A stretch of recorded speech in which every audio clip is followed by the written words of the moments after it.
Iceberg charts and videos are a growing trend that I've seen online, as they are used for an array of popular and niche topics. The tip of the iceberg is all familiar territory, but the further you go down, the weirder or darker it gets.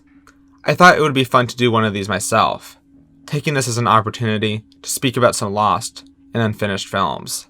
Instead of arranging the films on this iceberg by relative obscurity or strangeness, I felt it would be better that the further we go down, the more lost these films get. Beginning with a few noteworthy films that are once thought to be lost, only to later be discovered. So without further ado, let's dive in. Level 1, The Lost and Found. In Level 1, we begin in the skies, looking down upon the iceberg. It is here that we explore the films that were once lost, but are now found. There are, of course, many, many more, but here are some that stuck out to me. Found Georges Méliès films. It's weird to imagine, but at one point of time, the cinematic pioneer, Georges Méliès, was largely forgotten in culture, and almost all of his films were thought to have been destroyed, either in fire or warfare. However, the 1920s saw a revitalized interest in Méliès's prolific filmography, and considerable efforts were made to track down any surviving film reels. Fortunately for Méliès, roughly 200 of his films survive today, with considerable efforts made to preserve his work. His film Défense de Fichy from 1896 is reportedly the oldest film to be rediscovered. The films The Triple-Headed Lady from 1901 and The Wonderful Rose Tree from 1904 were both rediscovered in 1981, but not properly identified until 2017. So that's pretty cool. Something Good. Negro Kiss. Something Good is something good, alright. Considering the racist images that permeated American culture at the time, this 1898 short by William Selig stands out as a humanizing look at Black American intimacy, and could be the first film to feature a black kiss. The chemistry between the two is short, sweet, and playful. The film was rediscovered in 2017, nearly 120 years after it was created. It was then added to the American National Film Registry in 2018. A slightly longer version of the film was rediscovered in 2021, and featured the moments leading up to the kiss. Frankenstein. J. Searle Dawley's Frankenstein is the first known screen adaptation of Mary Shelley's novel, Frankenstein or the Modern Prometheus. The monster's appearance and the film's story both deviate greatly from the source material, although I would still argue the film is thematically on point, as it features Victor Frankenstein looking into the mirror to see it is not his creation, but instead he who is the true monster. For decades this was believed to be a lost film, but a rare print was purchased by a film collector from his mother-in-law during the 1950s, without him knowing its value and rarity until the 1970s, which led to its preservation and restoration. Pictureland. Thomas H. Ince's Pictureland is a 10-minute silent film about Americans making a movie in Cuba amidst romantic complications that unfold before the cast and crew's eyes. What I find particularly interesting about this film is the history that surrounds it. It was made in 1911 and was thought to be lost for so long, but it was ultimately rediscovered in 2015 and preserved a year later. It was once misreported that the film starred Mary Pickford, but the print found revealed that it was actually Isabel Rhea. Who knows what other misinformation has arisen as a result of lost films. Kara George. Some films were lost because they were deemed dangerous, such as the nature of Elijah Stanojevic's 1911 film, The Life and Deeds of the Immortal Leader, Kara George. In the latter half of the 1940s, a man who owned the last known copy of the film threw it into the Danube River in fear of persecution for possessing it, in lieu of the new communist government, 20-some years after the last reported screening of the film.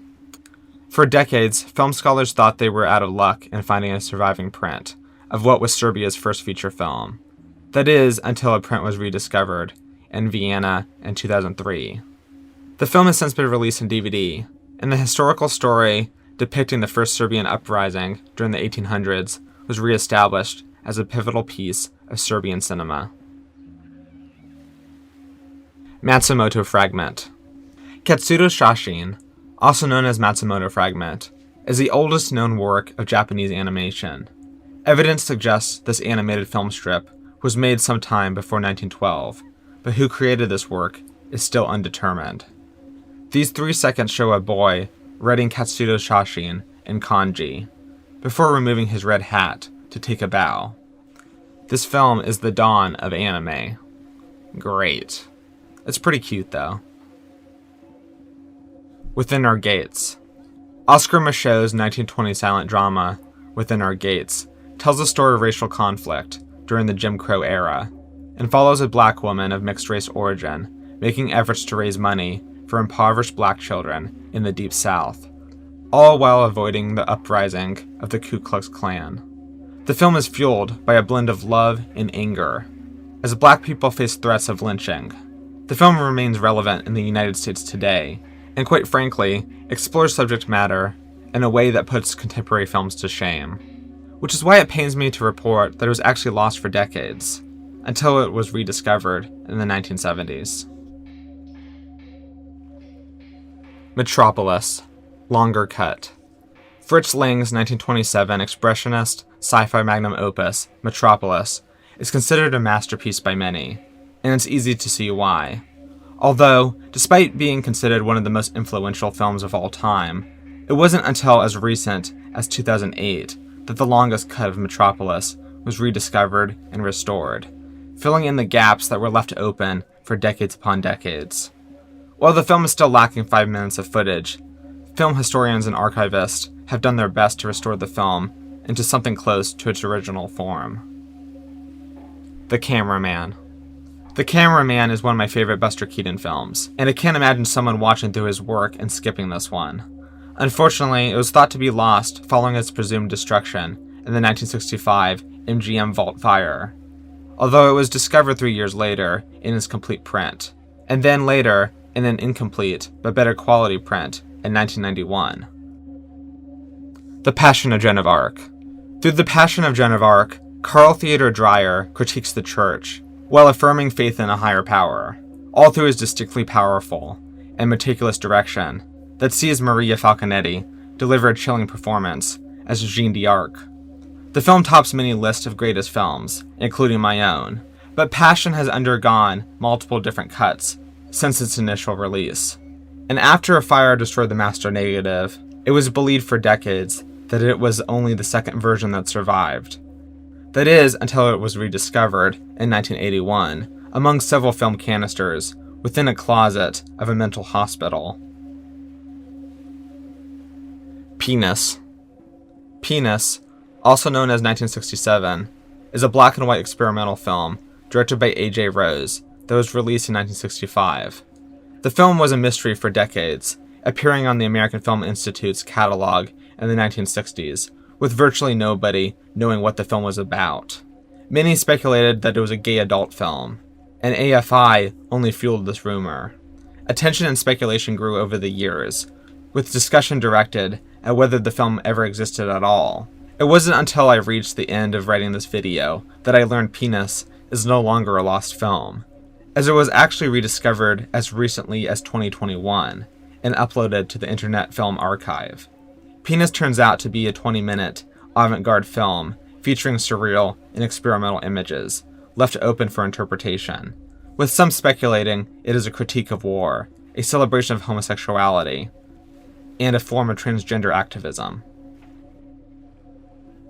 The Devils.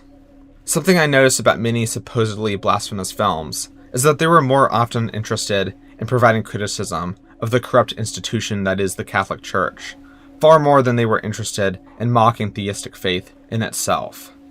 Such is the nature of Ken Russell's 1971 film, The Devils, which I would go out on a limb in calling a spiritual film at its core, although it has a rather liberal way of expressing it. The film depicts a monastery of nuns going crazy and having sex with each other. Unsurprisingly, the film was subjected to heavy censorship. The most contentious scene, which featured a group of possessed nuns sexually defiling a statue of Christ, was cut entirely from release for decades, and remains cut in the American release to this day. It isn't exactly the easiest to come by the cut with the footage restored. But now, it is possible. Once Upon a Time in America.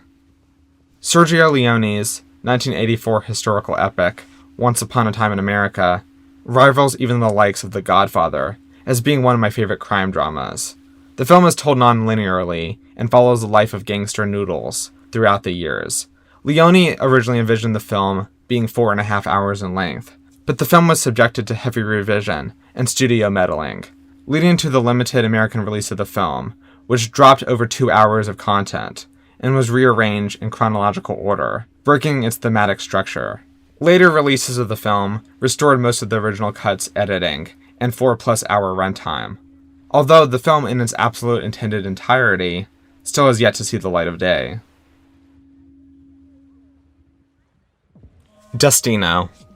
Destino isn't exactly a lost and found film, more like an abandoned project that was picked up and finished decades later. But I thought it was too interesting that I had to discuss it. Destino was a project between two unlikely collaborators, Walt Disney and Salvador Dali. Disney studio artist John Hinch collaborated with the surrealist artist for 8 months between 1946 and 1947. The project was later shelved, and the Second World War did no favors in seeing it get realized. It wasn't until 1999 that Roy Disney recommended returning to the project, which saw Dominique Monfrey taking up the director's role. Rather than sticking solely with traditional 2D animation as they would have decades prior, Destino also utilizes 3D computer animation to celebrate Dali's work. Destino was completed in 2003 as a short film, 58 years after it was initially conceived. River of Fundament. River of Fundament is a 5.5 hour long operatic eulogy for Norman Mailer.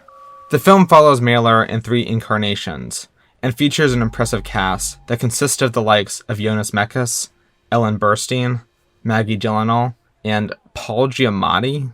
The score is powerful, the images are indelible, and outside of its trailer, it was pretty much impossible to see the film for years. It would screen at art exhibits in 2014, but after its initial run, it existed as this unattainable grail for the most esteemed, or perhaps pretentious cinephiles. But then in 2020, the film leaked through torrent sites, just before Barney's newer film, Redoubt, leaked as well. The Other Side of the Wind. For as claimed and popular as Orson Welles may be, his projects have consistently been plagued with complications. Such is the nature of The Other Side of the Wind, a film intended to have been Welles' return to Hollywood in the early 1970s when he began shooting. But he was ultimately met with a slew of financial and legal hindrances throughout the 80s. After Orson Welles died in 1985, the film was left uncompleted for decades. It wasn't until 2018, an entire 48 years after initial shooting, that The Other Side of the Wind was released to the public. Ironically enough, the film follows an aging Hollywood director at a screening party for his unreleased project. The Snyder Cut. Contrary to the naive word of misinformed YouTubers, Zack Snyder's cut of Justice League has existed since 2017. It just was neither finished nor released.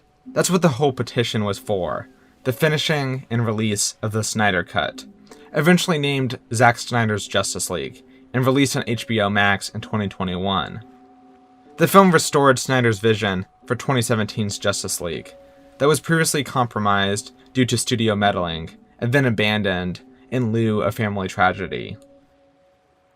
Thanks to a rather loud and persistent fan community, the Snyder Cut was not only finished and released, but was met with mostly positive reactions from audiences and critics alike, and welcomed a newfound cultural appreciation for Snyder's work. This may be a feat, but what about the films that are still locked away? Level 2. The Locked Away.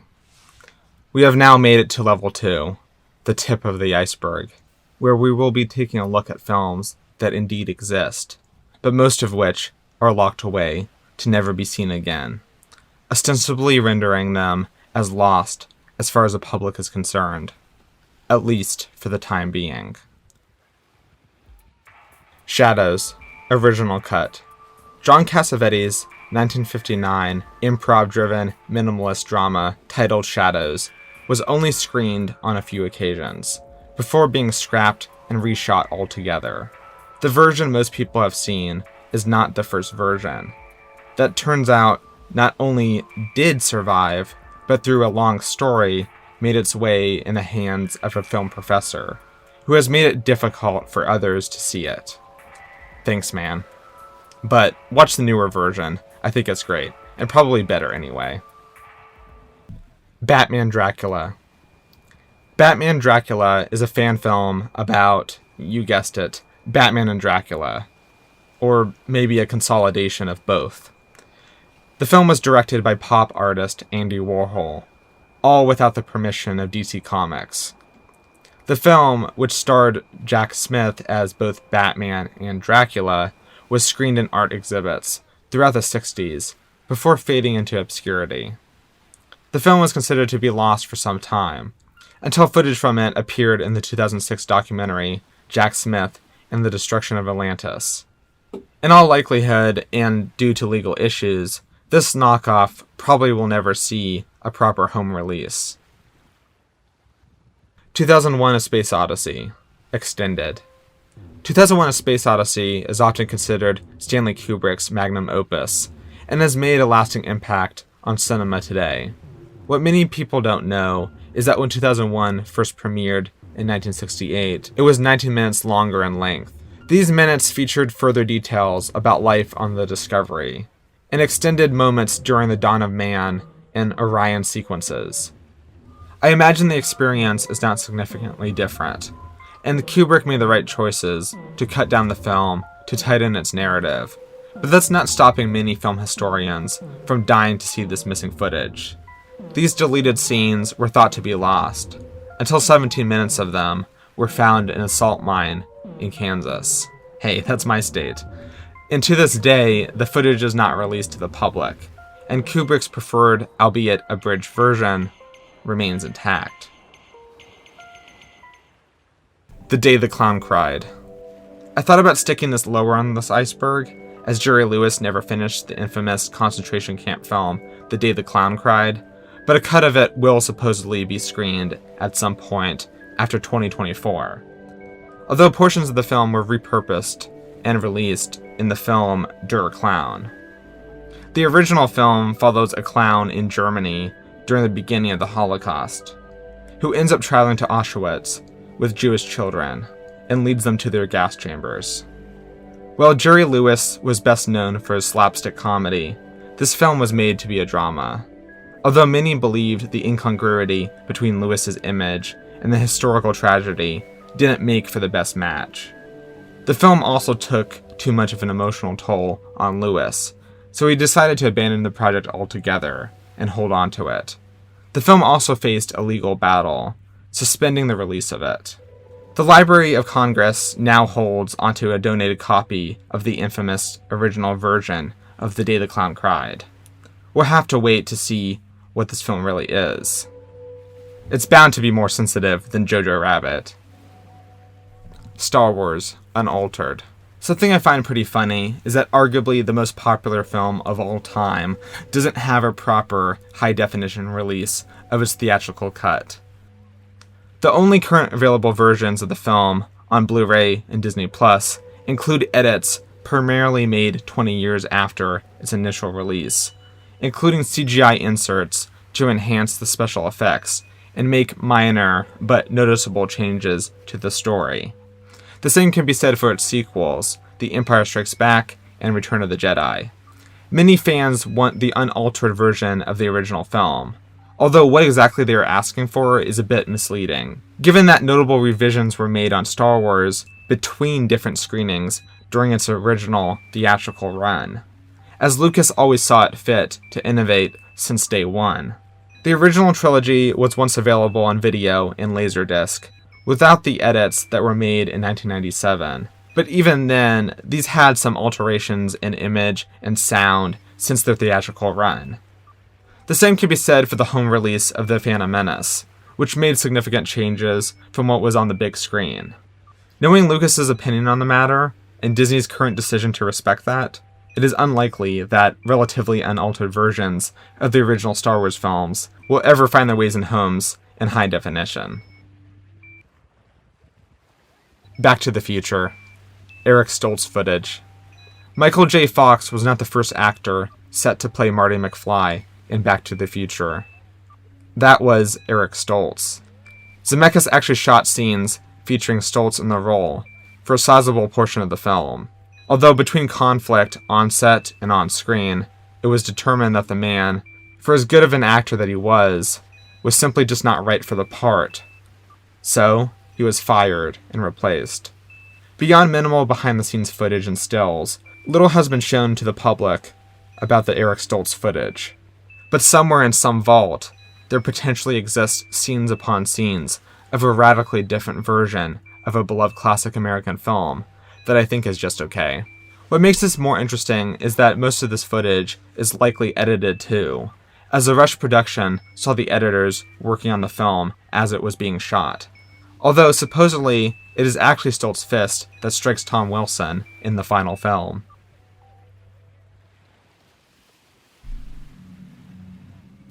Groupie. Groupie was an unreleased film directed by provocative musician and alleged sexual abuser Marilyn Manson, made somewhere around 1996 to 1998. The film depicts a young female fan arriving at Manson's real house party and giving Manson a piece of art, to then be invited in and degraded through a series of events that includes Europhasia and being tied up, taunted, and videotaped by Manson. Some sources say it gets even worse and involves blood and guns. While indeed a simulated performance in an art project, Manson was encouraged not to release it on the grounds that it was too shocking and too offensive, and would ruin his career and be used against him if convicted of a crime. Some shots from Groupie were later repurposed for Manson's 1998 video album, Dead to the World. Toy Story 2. Original. The production history of Toy Story 2 is indeed fascinating. The vast majority of the film was accidentally deleted from the root folder on Pixar's internal server. The animators took notice when assets for character models began vanishing before their eyes. And while they shut down the file servers, around 90% of the progress they made over the last 2 years was thought to be lost. Luckily, technical director Galen Sussman had backups on her home computer. So it was all saved, right? Well, not exactly, because the vast majority of that was scrapped too, as the producers felt the film was still not working. So they salvaged what they could, but for the most part, started over, and completed the film within 9 months, much to the detriment of many crews' health. So this is an example of a film that was nearly lost and found, but ultimately locked away and replaced, or perhaps discarded. For historical purposes, it would be interesting if Pixar were to release footage from the original cut of Toy Story 2. Freddy Got Fingered. Director's Cut. The critically maligned cult film, Freddy Got Fingered, may be an ambitious meta-response to the film's own existence, but it's actually far from the cut director Tom Green envisioned, as he was met with notable censorship and compromises. The film as we know it is extremely obnoxious and gross, but Green initially wanted it to be considerably longer and with a bleaker tone. And many scenes that were shot never made it to the final film. Green has expressed on multiple occasions that he has considerable interest in releasing his director's cut, but the studio is not exactly enthusiastic with the endeavor, so they continue to hold on to that extra footage instead. I think I understand why they wouldn't want to greenlight it, but I don't understand why they greenlit the film in the first place. Glitterati. Glitterati is a 2001 spin-off of Rules of Attraction, directed by Roger Avary. The film follows Kip Pardue as Victor, a superficial narcissist and womanizer, traveling Europe and seducing women. The film will likely never be shown to the public, and according to Avary, it is only seen in private screenings. This is because the film would face too many legal complications, due to its heavy usage of unlicensed songs, and its rather questionable ethics of production and documentation. According to Bret Easton Ellis, it's basically 90 minutes of Kip Perdue actually in character seducing women throughout Europe. If you've seen Rules of Attraction, you may remember the high-speed montage narrated by Victor. That's basically a trailer for Glitterati. Roger Avery, I know you've seen one of my videos before, so if you're watching this one, do you mind showing me this film? Thanks. Promises Written in Water. Promises Written in Water is Vincent Gallo's 2010 drama film about a professional assassin and his relationship with a terminally ill young woman who commits suicide and instructs him to take care of her corpse, which leads the man down a road of self-reflection. The film was screened at a few festivals, but then never released to the general public, and it seems Gallo intends to keep it that way. Sucker Punch. Director's Cut. Because Sucker Punch already had 2 cuts released, many will assume that director Zack Snyder has something close to his vision on screen.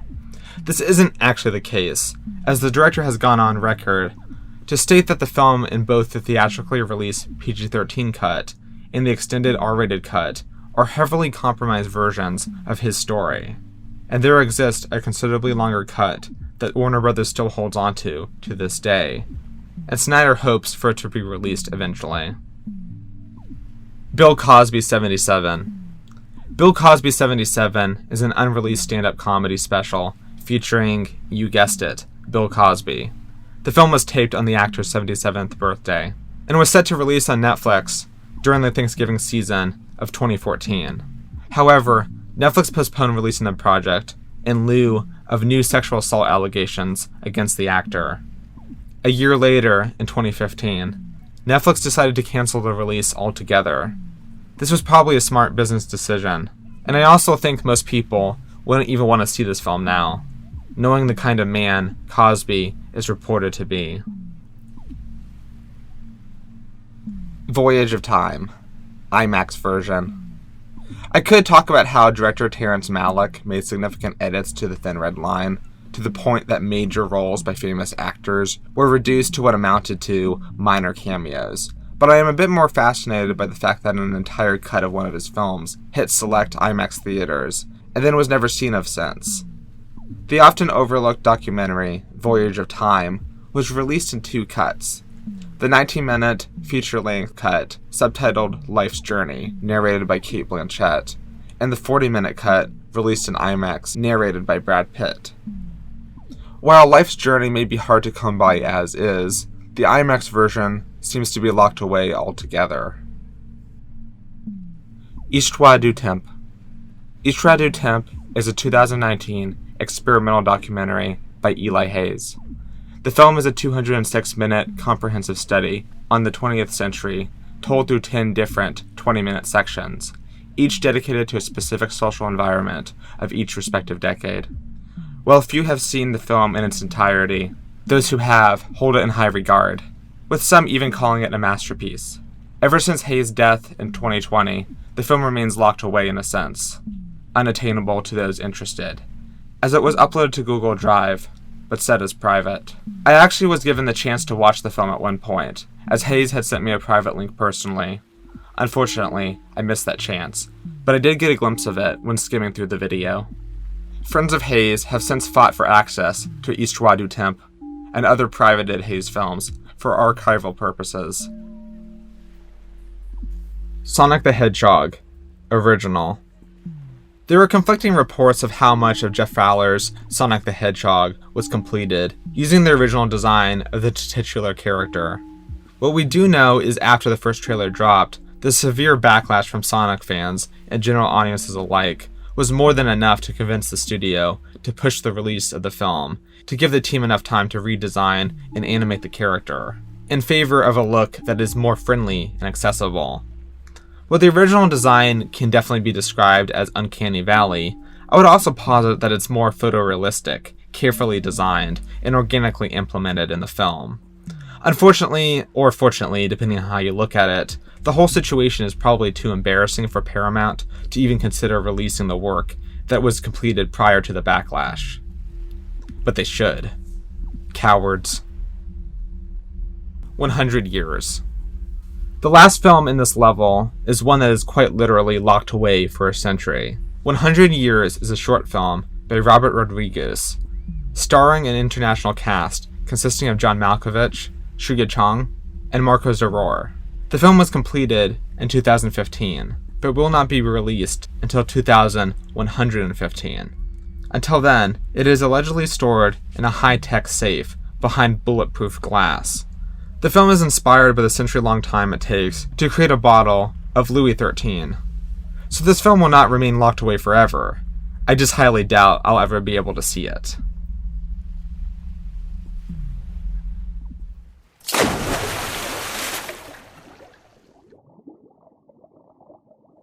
Level 3. The Partially Lost. It is now, dear viewers, that we submerge beneath the waters and see that this iceberg is much bigger than the surface would suggest. We enter Level 3 to see that sometimes pieces of films we know and love can be lost in time.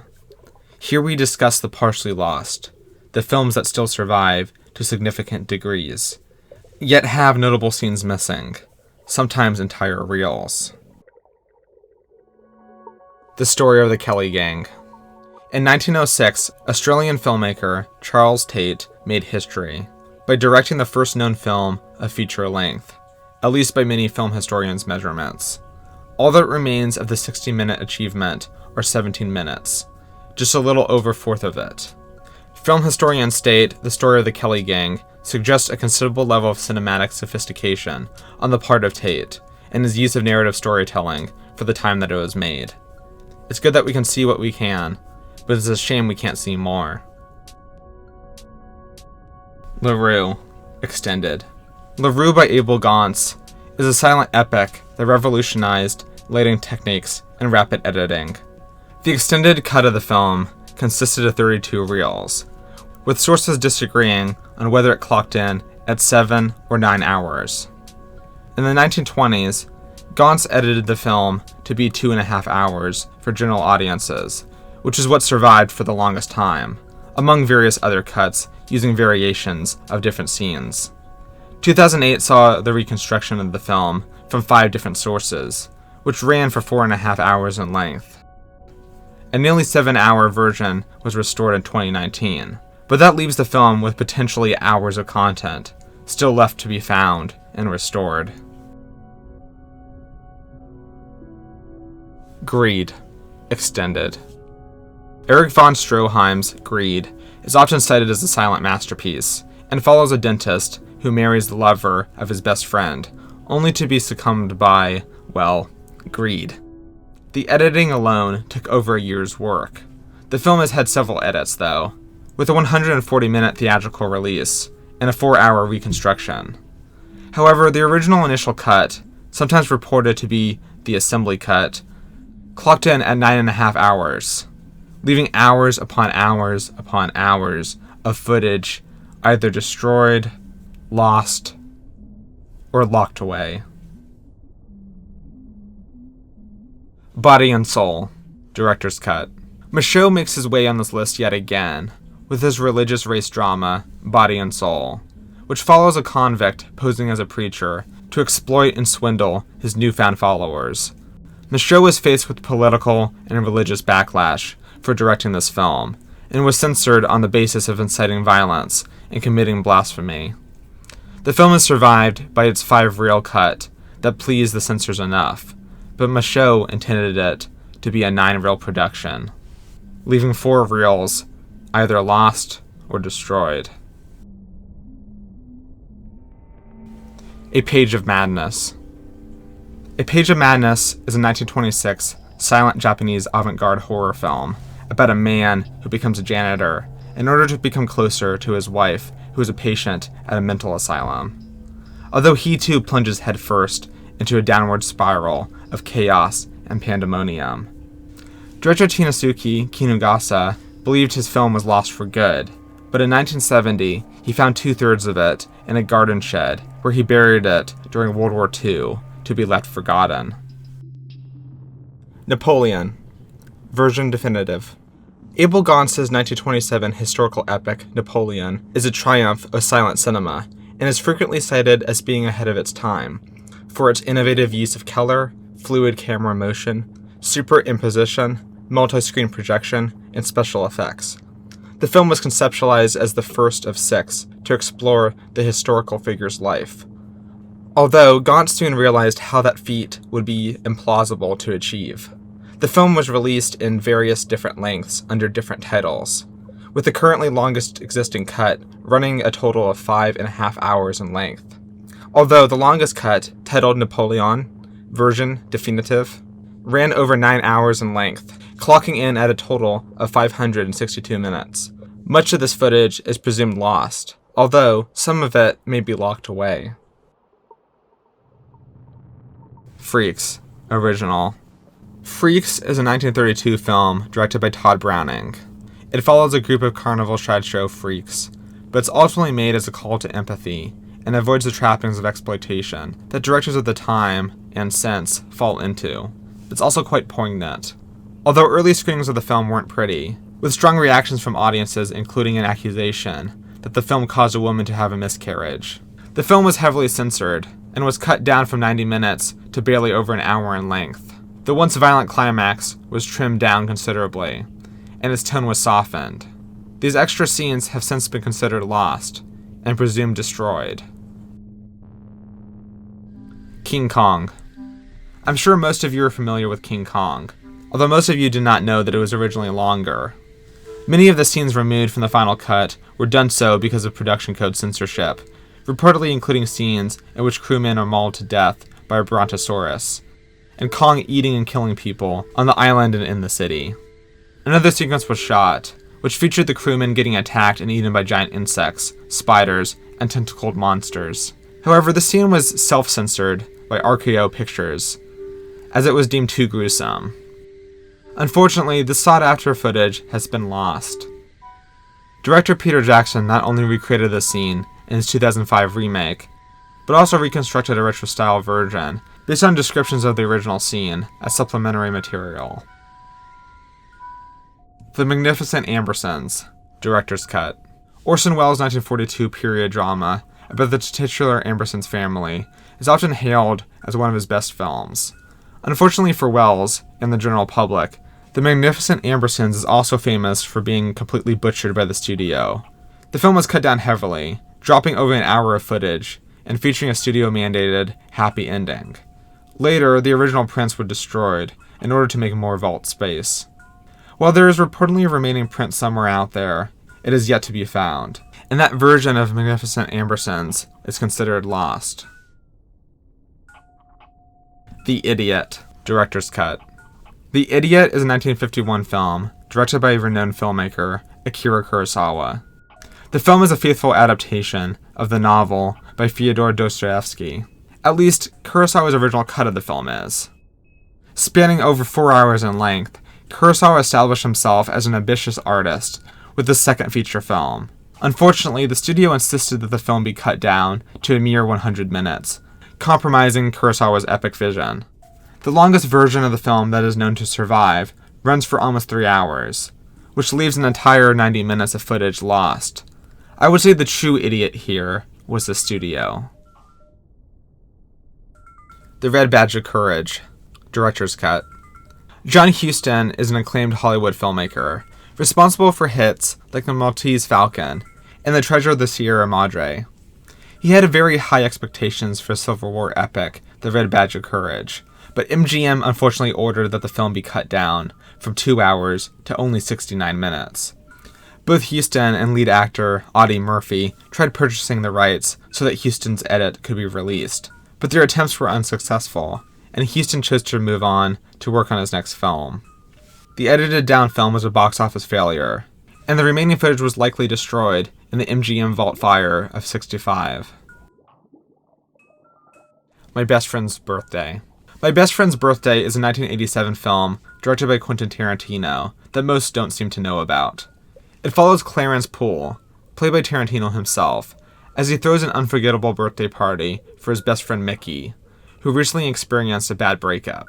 The film was shot in black and white over the period of 4 years, on a budget of $5,000 US. The original cut was approximately 70 minutes in length, but only 36 minutes survived to this day, as the rest was destroyed in a lab fire. Tarantino may not mind too much, though. He considers Reservoir Dogs his first real film. The Land Before Time. Scary cut. The original Land Before Time film is a childhood favorite, so much so that I've spoken about it on this channel before. I've always appreciated its mature handling of subject matter, so that children and adults can walk away with different messages. Not exactly surprising is the film was originally envisioned to be a bit darker, and a total of 11 to 13 minutes of the film were cut from the film entirely, including fully animated scenes. The final film cut down the violence inflicted on and by the Tyrannosaurus, and shots deemed unsuitable for children were removed altogether, leading to notable continuity errors. The extent of terror was considerably lessened, and the fearful expressions of child characters were redubbed to soften the tone. Ironically enough, some critics still complain that the film was too violent and scary for young viewers. While some images have surfaced online, what was produced of these 11 to 13 minutes are presumed lost or destroyed.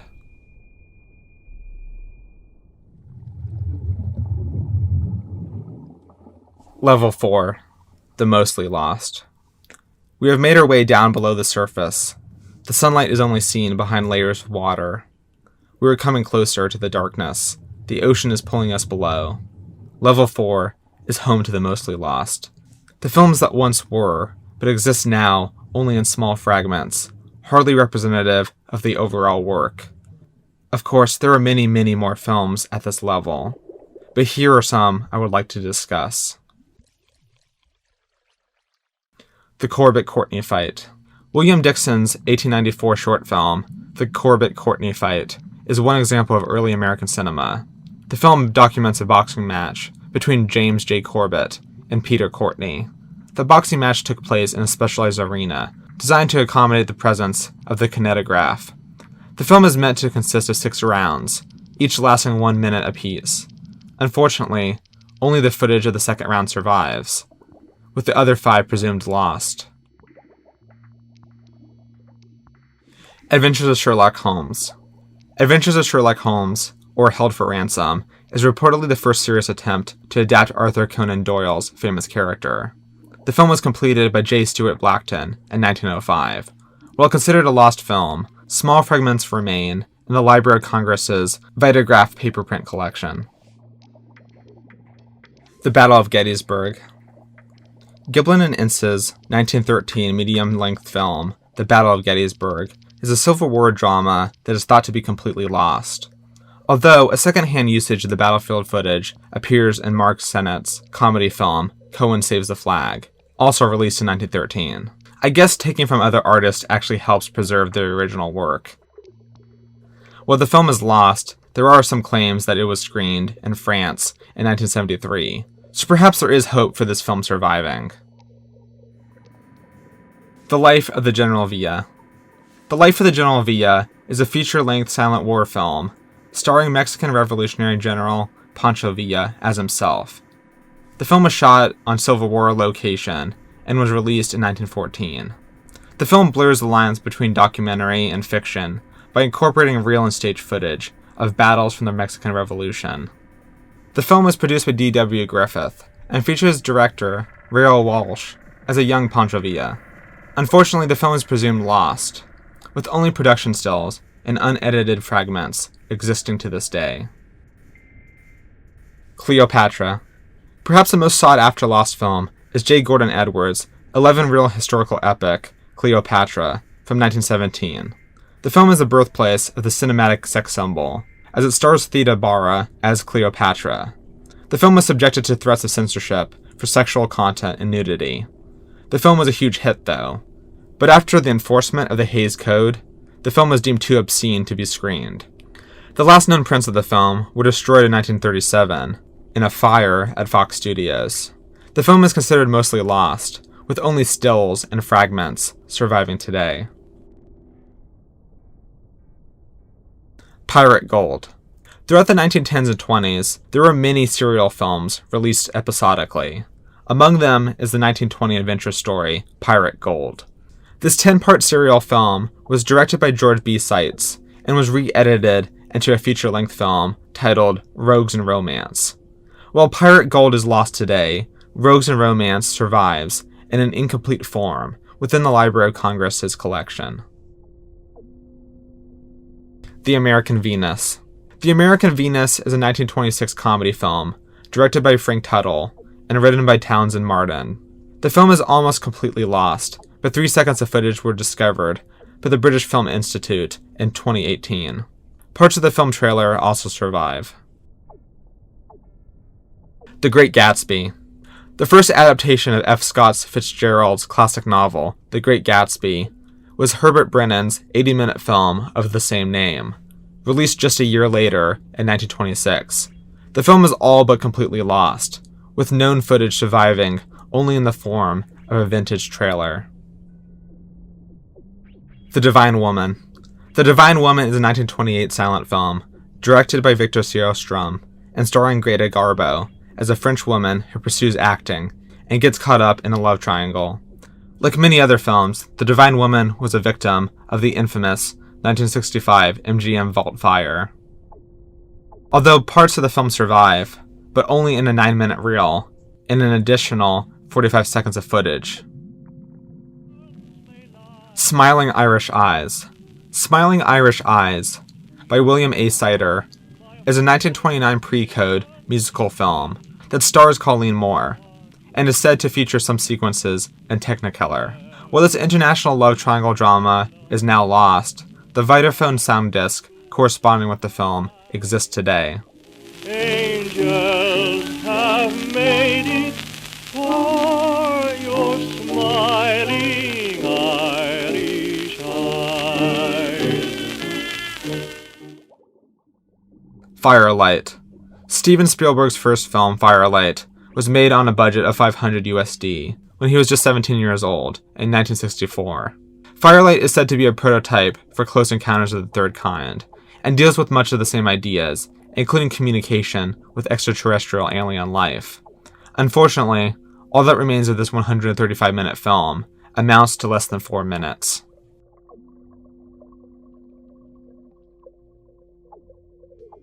Every N-Word is a Star. Calvin Lockhart's 1974 film, Every N-Word is a Star, tells the story of a man returning home to Jamaica and meeting famous reggae bands. While we may never be able to see this lost film again, we can definitely hear a good chunk of it, as its vibrant soundtrack remains. Every nigga is a star. And has since been sampled by Kendrick Lamar on To Pimp a Butterfly. Every nigga is a star. And featured in the acclaimed film Moonlight. Every nigga is a star.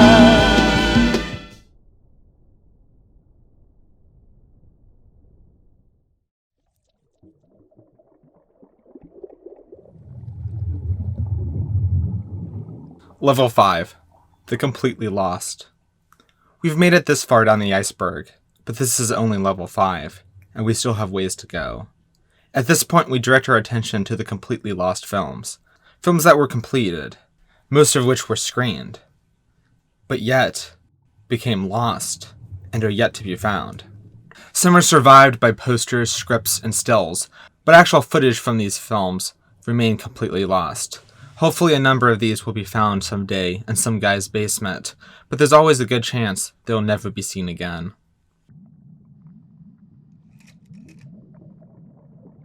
Lost Alice Guy Blaché films. Alice Guy Blaché was a pioneer in filmmaking, and is not only the first woman to direct a film, but between 1896 and 1906, she was likely the only woman to direct a film. In many ways, her work was radical in both ambition and production, as she experimented with sound, color, and special effects, and featured gender-swapped situations and interracial casting. Her film, A Fool and His Money, is quite possibly the first film to feature an all-black cast. Fortunately for us, this film, and around 140 plus of her others, survive. But that's a very small number when we consider just how prolific she really was as an artist. Reportedly, within her time behind the camera, Guy Blaché directed over 1,000 films, many of which were short works. But 1,000 films is still 1,000 films. In all likelihood, many of these films were destroyed over the years, and through the wars. But given the small fraction that have been rediscovered, there is a chance that there are many that are out there somewhere, waiting to be found. But for now, the vast majority of the filmography of Alice Guy Blaché remains completely lost. The Fairy Log in radio plays. Contrary to popular belief, Victor Fleming's The Wizard of Oz is far from the first attempt at bringing L. Frank Baum's work to the screen. Francis Boggs and Otis Turner's The Fairy Log in radio plays mixes a collection of Baum's stories. In addition to the medium of film, the multimodal production incorporated live performances, live score, and hand-tinted magic lantern slides. Fairy Log toured the country towards the end of 1908, and the film portion was re-released in 1925. All that remains of this film today are production stills and the script for Baum's narration. Zhuangzi Tests His Wife. Zhuangzi Tests His Wife is a 1913 silent film by Lai Bei-hei and the first feature produced in Hong Kong. However, the film was never actually screened in Hong Kong, but it was brought to the United States instead. The film is based on the Zhdishu play, The Butterfly Dream. The title refers to Zhuangzi, a leading figure in Chinese Taoism, who taught that everything is subject to change, and truth is perceived and defined by individual contexts. The film deviates from past versions, and features Zhuangzi and his wife, Tianxi, turning into butterflies, and then into dust, following her suicide. The film appears to be completely lost today, although there is a chance that it is locked away somewhere. A Daughter of the Gods. A Daughter of the Gods is a silent fantasy film by Herbert Brennan. The film was met with significant controversy upon release in 1916, due to what was considered superfluous nudity of actress Annette Kellerman playing the role of Anisha, the Daughter of the Gods. The film's most controversial scene, which takes place under a waterfall, is often regarded as the first complete nude scene featuring a major star, although parts of Kellerman's body were still censored by her long hair. The film is also notable for its giant sets that were constructed in Jamaica. While the film is heavily sought after, all that remains of it today are publicity photos and production stills. The Fall of a Nation. The Fall of a Nation is a 1916 follow-up to D.W. Griffith's pro-Confederate war epic, The Birth of a Nation. The sequel was directed by Thomas Dixon Jr., author of The Klansman, to which Birth of a Nation is based on. The film takes a very pro-war stance, and criticizes the likes of Henry Ford and William Jennings Bryan. Dixon saw the overwhelming success of The Birth of a Nation, and took it upon himself to make its sequel, expecting it to do well. It didn't. Not only was it a commercial failure, but Dixon Studios went broke in 1921 as a result of this film, which is all that they ever produced. The film can now be described as completely lost, and generally makes for a footnote in film history. The Great Love. The Great Love is a 1918 silent World War I drama by D.W. Griffith, starring frequent collaborator Lillian Gish. The film features documentary footage of several high society and influential figures. The title refers to several things: the great love for a romantic partner, the great love for military service, and the great love for the country. The film was subjected to censorship for puritanical reasons, and has since been considered a lost film. The First Men in the Moon. An adaptation of H.G. Wells' science fiction novel, The First Men in the Moon, was made in 1919 by British filmmakers Bruce Gordon and J.L.V. Leigh. The film is a direct adaptation of the novel, and supposedly remains pretty faithful to the source material. First Men in the Moon is often considered the first feature-length science fiction film, but unfortunately it has since become lost, leaving only production stills and a plot synopsis for us to know it by. Remodeling Her Husband. Remodeling Her Husband is a 1920 silent comedy, written and directed by silent star Lillian Gish. This is the only film she ever directed, although some believe it was co-directed by D.W. Griffith. The film stars Lillian Gish's sister, Dorothy, with director George W. Hill serving as cinematographer. The film is currently considered lost, though some have hopes for its rediscovery. The Power of Love. The Power of Love is a 1922 American silent drama film directed by Nat G. Deverich and Harry K. Farrell. The film holds the record for being the first feature film to be released in 3D. The film used a red and green anaglyph system to simulate 3D. Although the project was innovative enough that the audience could choose between two different endings of the film, if they chose to only look through the red or green spectacle lens, based on if they preferred a comedic or tragic ending. Despite receiving good reviews, the film was not a commercial success, and is now considered lost. Although the film was re-released in 2D in 1923-24, under the title The Forbidden Lover. But that version is lost as well. Hollywood. Hollywood is a 1923 silent comedy, directed by James Craze. This is an incredibly sought-after lost film, due to the array of stars that it features as cameos, including the likes of Charlie Chaplin, Cecil B. DeMille, Fatty Arbuckle, and Douglas Fairbanks Jr. The film is the successor to the short film A Trip to Paramount Town from the year prior. The Mountain Eagle. The Mountain Eagle is a 1926 silent romantic melodrama, and the second feature film directed by Alfred Hitchcock. The film received mixed reviews upon release, and has since been lost. All that remains of the film today are stills, some of which were featured in Francois Truffaut's book. Although Hitchcock actually told Truffaut that he was happy that nobody could see the film, likely because his craft had evolved considerably since he made it. Sort of Penitence. Sort of Penitence is a 1927 silent film, and the first feature by famed director Yasujiro Ozu. Ozu never thought highly of the film, as he saw it more as an assignment he took on after receiving a promotion. He didn't even finish it, as part of the film was directed by Torajiro Sato. The film has since been lost. Four Devils. Four Devils is a 1928 American drama film by German filmmaker F.W. Murnau that stars Julie Taymor. The film follows orphans who become a high-wire circus act. While the film was intended as a silent film, Fox capitalized off the newfound talkie craze and ordered that it be edited into a sound film. Thus and So, a slightly longer version with 25% sound was released without the involvement of Murnau. There are no known surviving copies of either version, although this is still disputed, with some claiming that the heirs of a German film curator owned the last surviving print. Others claim that Mary Duncan had an original print, but lost the film. Hopefully something from this film will show up eventually, but as far as we know today, Four Devils is completely lost. The Burning of the Red Lotus Temple. Perhaps my most personally desired lost film, The Burning of the Red Lotus Temple, is a Chinese silent serial film, directed by Zhang Sichuan, and adapted from the novel The Extraordinary Swordsman. The serial was released in 19 parts between 1928 and 1931, with a combined film running around 27 hours in length, making it one of the longest feature films to date.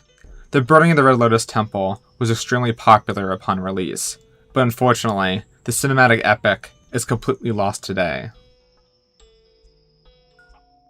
Stark Mad. Stark Mad is a 1929 adventure film, directed by Lloyd Bacon. The film follows a man on an expedition to find his lost son in the jungles of Central America. Along the way, the team encounters an unusual monster and a crazed maniac. The film was released in both a silent and sound version. Both versions are considered lost, although the fact that the soundtrack was recorded on Vitaphone discs leads to rumors that the music could survive. The Wages of Sin. The Wages of Sin is a 1929 race drama film by Oscar Micheaux that featured an all-black cast. The film deals with the corruption of the soul as a result of theft and prostitution. Unfortunately, the film is completely lost. That's the real sin. The Oregon Trail. The Oregon Trail is a 1936 Western film directed by Scott Pembroke and starring John Wayne as a former Army captain that leads a wagon train to California and goes after the men who killed his father. The film is completely lost today, and it wasn't until 2013 that photographs of the production were rediscovered.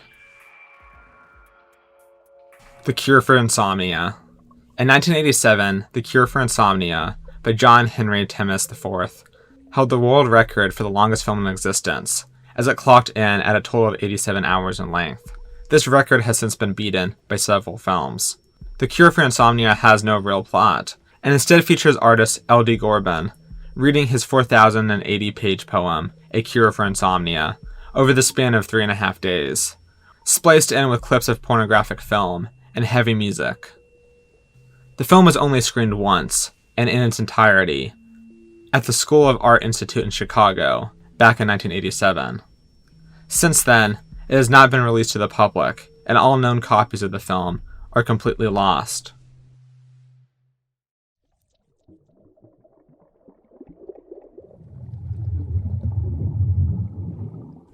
Level 6. The Destroyed. My dear viewers, we've reached the bottom of this iceberg. All that is beneath us now is the dark waters. It is here, in Level 6, that we find the lost and destroyed. The films that not only have gone completely lost, but are reported to have been destroyed altogether. Of course, many films that are completely lost could very well be destroyed too, but there might be some hope for them, as history has shown that even some films we once believed to be lost and destroyed have been found intact in curious places. But as far as we know now, the following films are destroyed forever.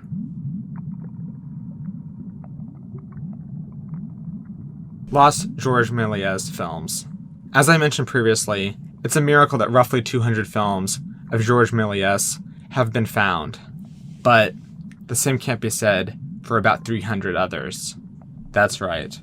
Throughout his time working behind the camera, Méliès directed somewhere around 500 films, and only 40% of them survive today. While it's certainly possible for more to be rediscovered and preserved, Méliès himself has reported that a good majority of his work had been completely destroyed. This is for several reasons. For one, a good majority deteriorated over time. Others were confiscated and destroyed by the French army. And finally, even Méliès himself destroyed many of the original film negatives. Lucky for us, 200 is not a bad number to leave us with. Saved from the Titanic. I can't have an iceberg without the Titanic. Well, I guess I could. Saved from the Titanic stands out among the others for being the first to dramatize and sensationalize the sinking of the ship. The 10-minute silent film premiered just 29 days after the night that the tragedy took place. The film was co-written by Dorothy Gibson, a survivor of the Titanic, who also plays a fictionalized version of herself, and even went so far as to wear the same clothes she did that night. The film features Gibson telling her loved ones about the event, and stock footage of icebergs, and the Titanic's sister ship Olympia, and its captain. The film attracted much attention, but it was also criticized for its immediate exploitation of the event. Gibson also suffered a mental breakdown upon completing the film. The last known print was destroyed in the Eclair studio fire in 1914. In the end, Saved from the Titanic was not saved. Humor Risk. Humor Risk was a 1920 film by Dick Smith, and the very first picture to star the Marx Brothers. Unfortunately, people at the time hated it and didn't think it was very funny. And after its premiere, Groucho Marx intentionally set the original negative on fire, so nobody could see it again. Or that's how the story goes anyway. The Wonderful World of Reality. The Wonderful World of Reality was a 1924 silent romance film directed by and starring Henry Edwards, alongside Chrissy White. Edward and White had no choice but to get rid of the last copy, as it posed a fire hazard during the Second World War. They rid themselves of the film through a bonfire. A Woman of the Sea. A Woman of the Sea, also known as Seagulls, is a finished but unreleased film that was in production in 1926 by Joseph von Sternberg. The film was produced by Charlie Chaplin, but it was destroyed by him too, all as a tax write-off. London After Midnight. Todd Browning's 1927 film, London After Midnight, is one of the most sought-after lost silent films. The last known copy of the film was destroyed during the MGM Vault Fire in 1965. In 2002, Turner Classic Movies reconstructed the film using stills in its original shooting script to give audiences an idea of what once was. The remaining images we have of Lon Chaney in this film alone are more than enough to leave an impression, but in all likelihood, this film is destroyed altogether. 80 to 90% of silent films. Around 80 to 90% of all silent films are not only lost, but also destroyed. That is why I have so many notable ones on this list, but there are many, many more that survive only by being recorded. But odds are, there are many films that are forgotten entirely, with no record. Many films are destroyed and many voices are forgotten. But why is this? Well, simply put, back then, many people just didn't take proper care of their films. The largest cause was actually intentional destruction, as films weren't initially thought to possess much value outside their initial run. Studios also saw that they could save money by recycling film. Silent films were also perceived as close to worthless by studios during the early talkie age. Many films were also destroyed unintentionally, as the nitrate film used before the 50s was highly flammable. Infamous storage vault fires, such as Fox's in 1937 and MGM's in 1965, of course destroyed hundreds of films. Films also deteriorate over time, if not properly preserved. I think it's good that many films have survived over the decades, but the vast majority of the history of cinema is destroyed forever. Convention City. Convention City is a 1933 American sex comedy directed by Archie Mayo that follows co-workers concerned with then taboo subject matter, such as the abundance of sex and alcohol consumption. The film is highly sought after for its sexual content, but in all likelihood, the film is destroyed altogether. This was actually not because of the film's unapologetic lewdness, which arguably sparked the production code, but instead because the nitrate film had decomposed a few decades after its initial run. Rather than making efforts at preservation, Warner Brothers destroyed the film instead. Although there are some rumors that private collectors possess a copy, but I certainly have my doubts.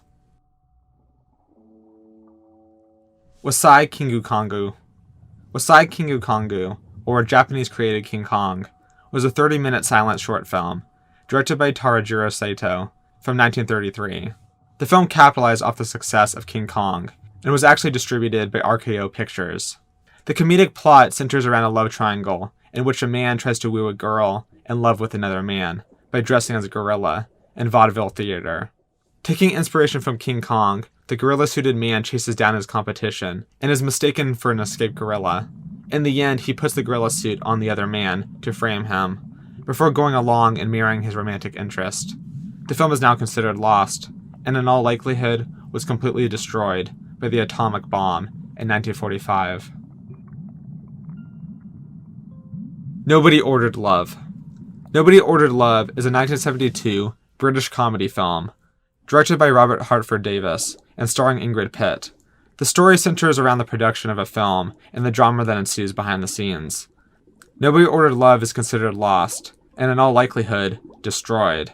According to Pitt, the widow of Hartford Davis arranged for all of his possessions to be destroyed following his death and upon his instruction. This includes the film that he supposedly stormed off with years prior. Ironically enough, the film features the destruction of a film. Romusha.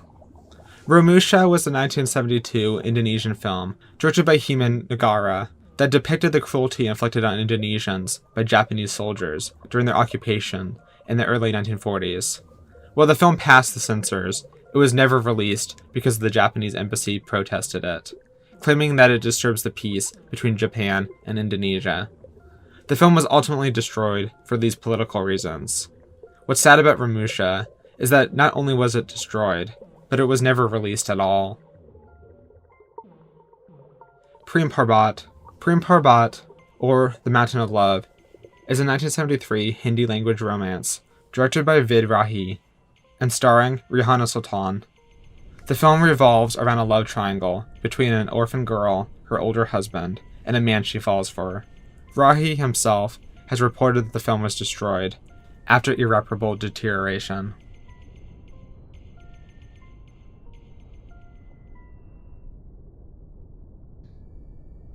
%% of Pornhub. Pornhub tops the charts for the most trafficked adult video sites, probably in more ways than one. Since 2007, the website has hosted over 13 million adult films and videos, but in December of 2020, just in the snap of a finger, 9 million of these videos were deleted altogether.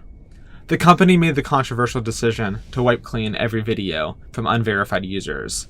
This had the benefit of removing the majority of illegal videos uploaded to their site, but the power move also led to a mass destruction of consensual adult film to an unprecedented degree. A number of it is independently produced content, and now it's gone forever. Regardless of the actual artistic integrity of these videos, the choice to delete a sizable chunk of all adult films on the internet is a surprising one. But websites like this are terrible anyway.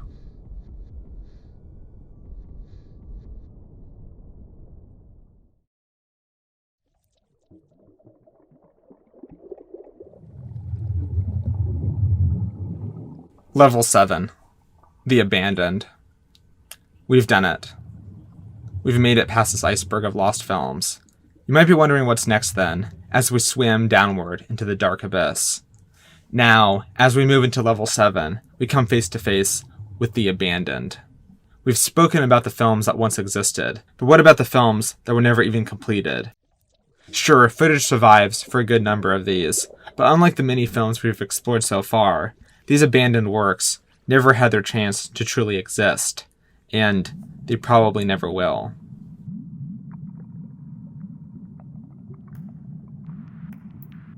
Eisenstein's Mexican Project. In 1930, Russian avant-garde director Sergei M. Eisenstein traveled to Mexico to begin work on a colossal film project, chronicling the history of Mexican culture, from pre-conquest civilization to the Mexican Revolution. Within his lengthy time in Mexico, Eisenstein shot somewhere between 30 to 50 hours of film before the Mexican Film Trust ran out of money to fund him and then shot down production. The project also faced censorship by the Mexican government and goes down in history as one of Eisenstein's most ambitious projects, but also one of his biggest tragedies. Although years down the line, footage was repurposed for several different film projects.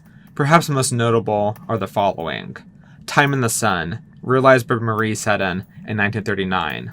Eisenstein's Mexican film, Episodes for Study, realized by Jay Leda in 1955. Que Viva Mexico, or Long Live Mexico, realized by Gregory Alexandrov in 1979. And Mexican Fantasy, realized by Oleg Kovalov in 1998. While each project may be insightful pieces in their own right, they ultimately are just glimpses of what could have been. Basin Meadow.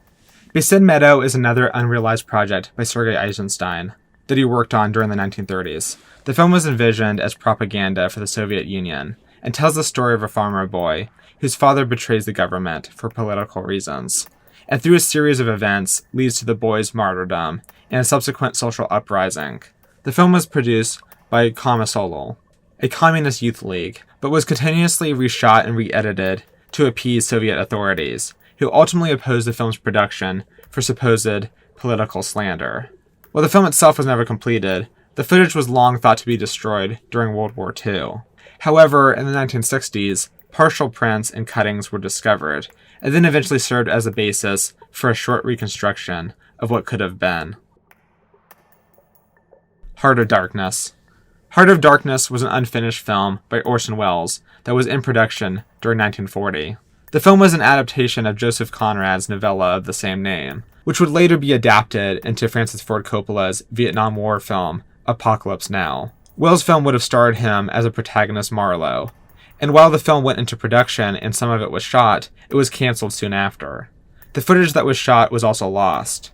As this window closed, a door opened for Welles. That door was Citizen Kane. It's All True.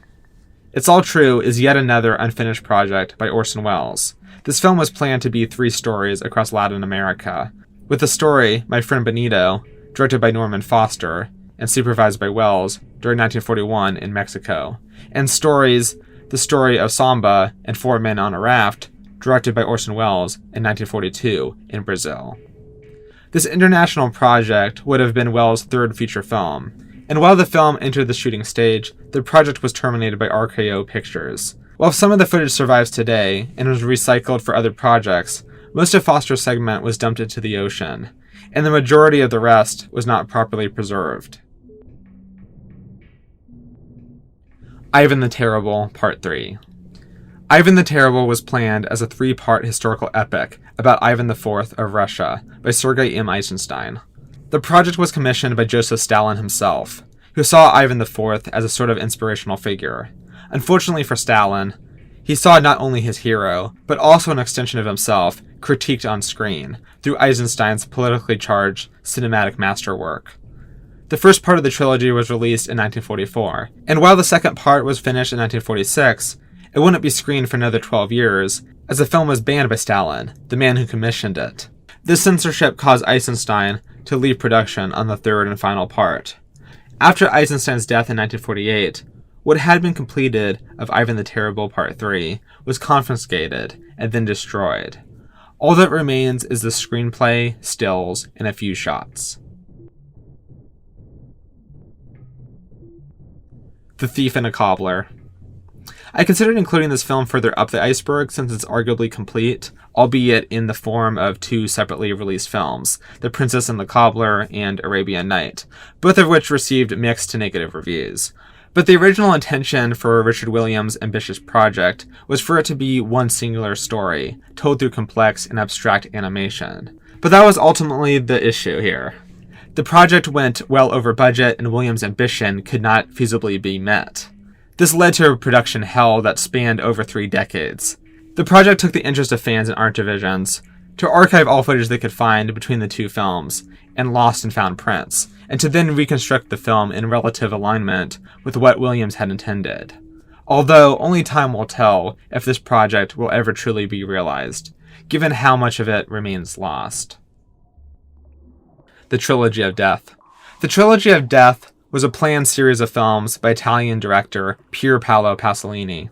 This trilogy was conceptualized as both a companion piece to and repudiation of his trilogy of life, a series of films based on famous stories, the Decameron, the Canterbury Tales, and Arabian Nights.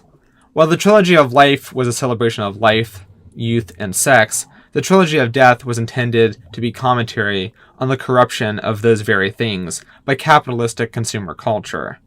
One film did materialize, that being the infamous Salò, or the 120 Days of Sodom, based on the book by the Marquis de Sade.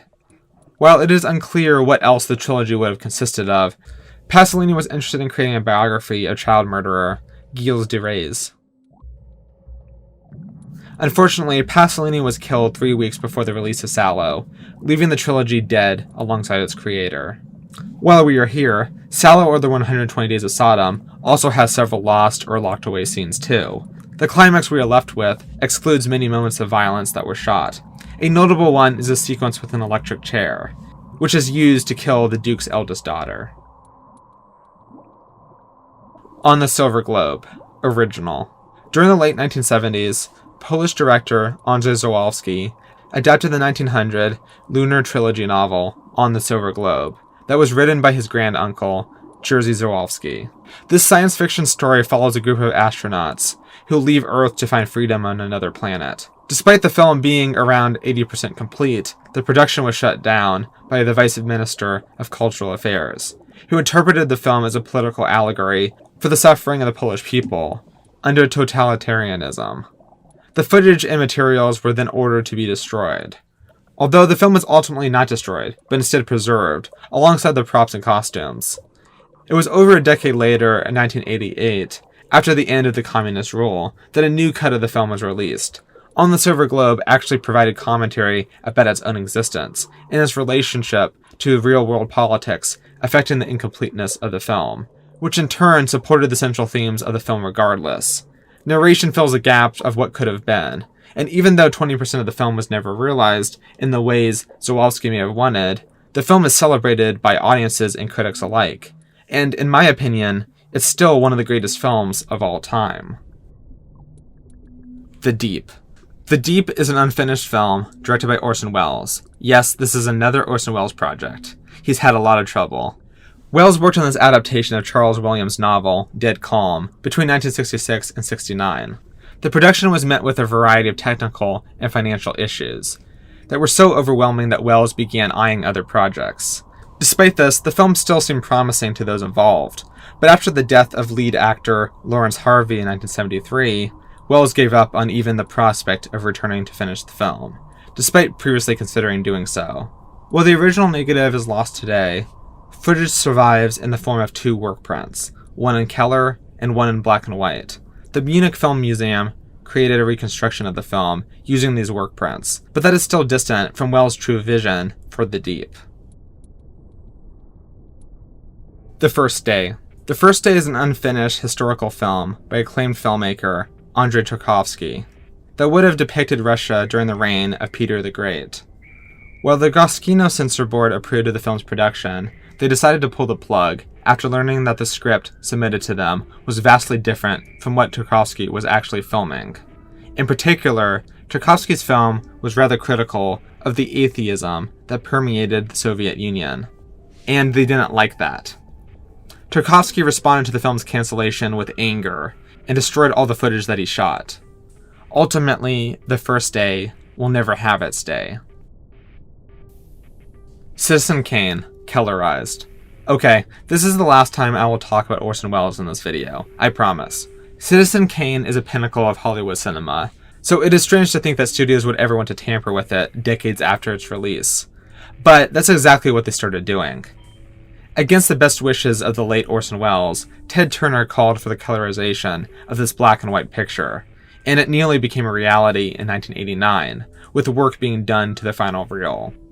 Welles explicitly begged in advance that they do not deface his work with their crayons, and upon referring to their original legal contract, Citizen Kane was explicitly made to be a black and white picture, and any change to this without permission of the Welles estate would be unlawful. Most contracts at the time were nothing like this, so they called quits on the colorization.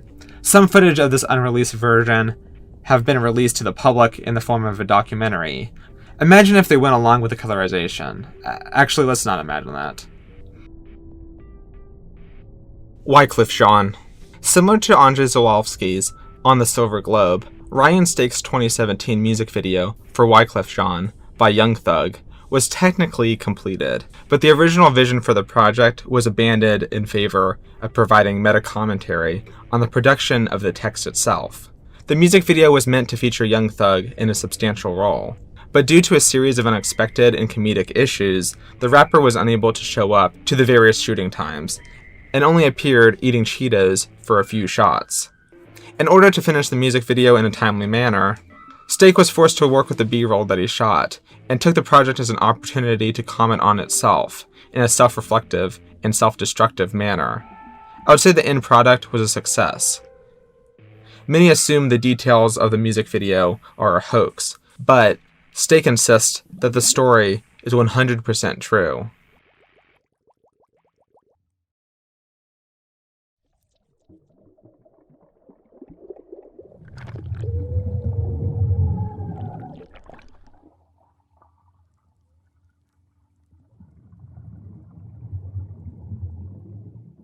Level 8. Debated Existence. We've made it past the iceberg, and we've made it past the dark waters beneath it, but the ocean is vast, and there's still more to explore. At this point, we enter Level 8, where the very existence of these lost films in history is brought into question.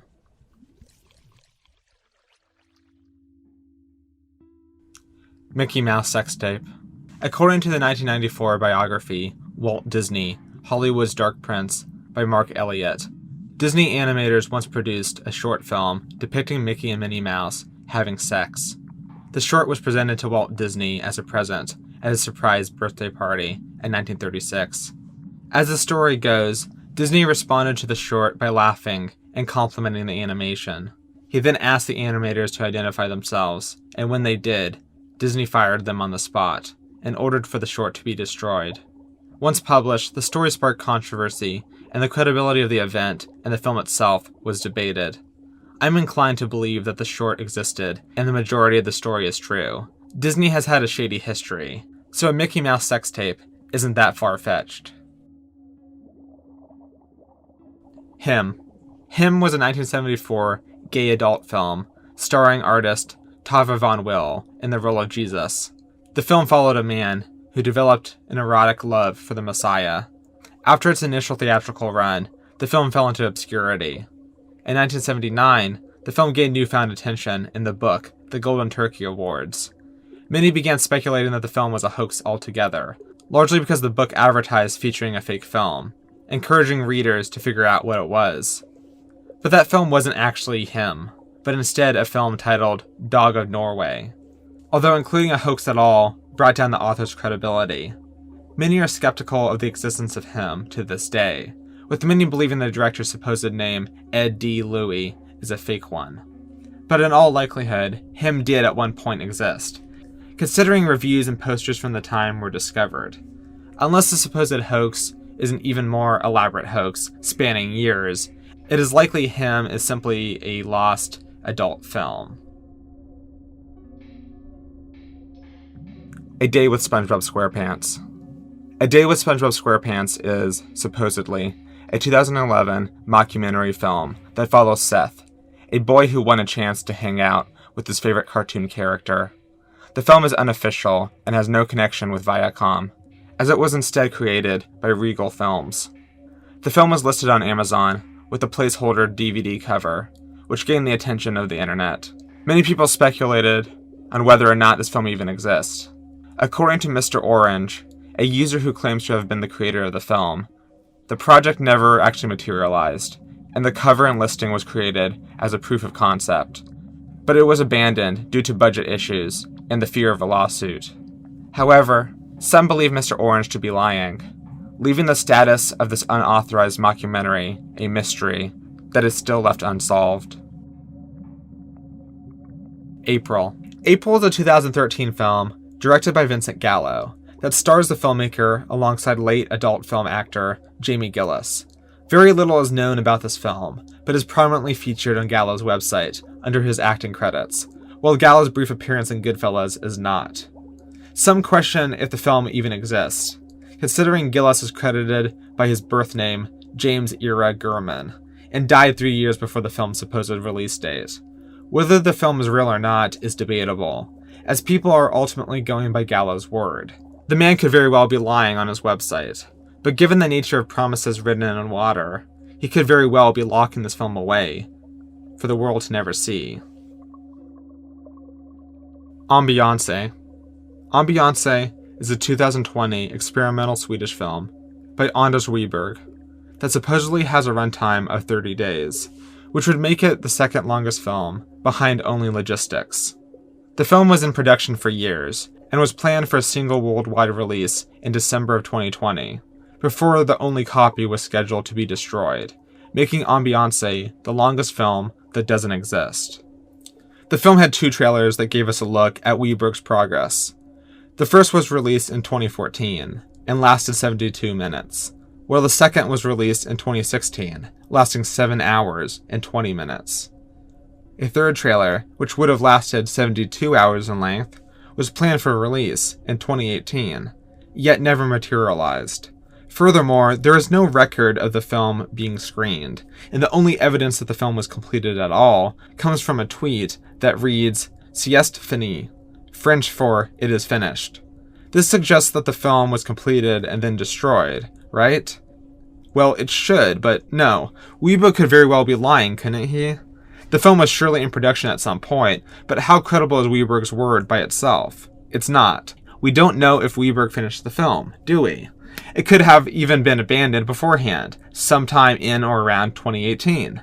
Wiberg could be lying his way into making world records, but he also might not be. But we should at least question his existence. Or past existence. Either way, whether the film existed at one point or another, it probably doesn't now.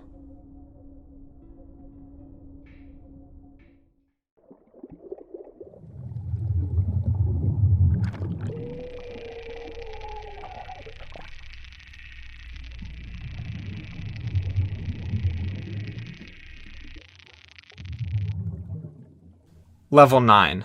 Non-existence. We've done it. We've passed through the first 8 levels. But as we enter level 9 in the void beneath the ocean, we still have one more film to explore. A film that exists simply on the basis of not existing. Pas d'existence.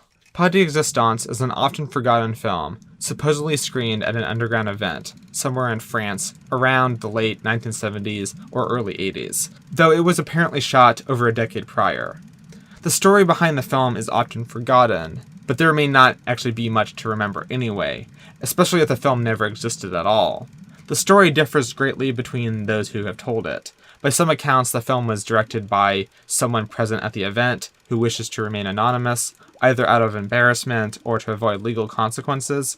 Others say they weren't present that night at all. While the film may have meant to be something else, apparently all that the guests saw was either darkness or light. Reports vary. And all that was heard was barely, if even, audible noise.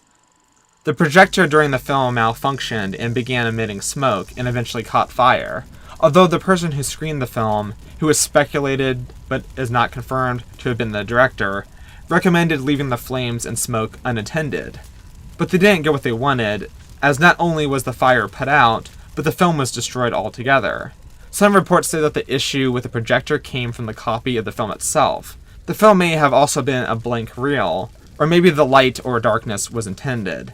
The film may have been an experimental exercise in non-existence, and so the title, Pas d'existence, was ascribed to it. Not much is known about Pas d'existence, and the very few websites and videos referencing this topic have since been removed. The film and the story surrounding it could very well be a hoax. I certainly wouldn't believe everything I see on the internet, especially when it is something that exists to not exist.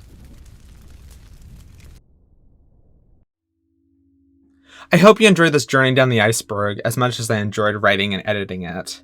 Yes, I created this iceberg all by myself. I mainly pulled from Wikipedia and some other sources, but I wanted to talk about the films that I thought were most interesting. I would like to emphasize once again, though, that there are so many lost films that I could have talked about. So if you would like to discuss anything I missed or anything I did cover, feel free to do so in the comments below. If you like this video, please show your appreciation by liking, commenting, and sharing my work around. If video studies on classic, obscure, and underappreciated films are your forte, then subscribe and stick around. Thank you to everybody that stuck to the end of this video, or skipped to the end. And very special thanks to all my lovely patrons. Werner Saz, Claire, Yaka Rajanoi, George, Greg, Adam Young, Wolfgang, I missed you last time by accident, Wolfgang, and Picadon. If you would like to financially support me and see your name included in future videos, check out my Patreon. Thank you. Bye-bye.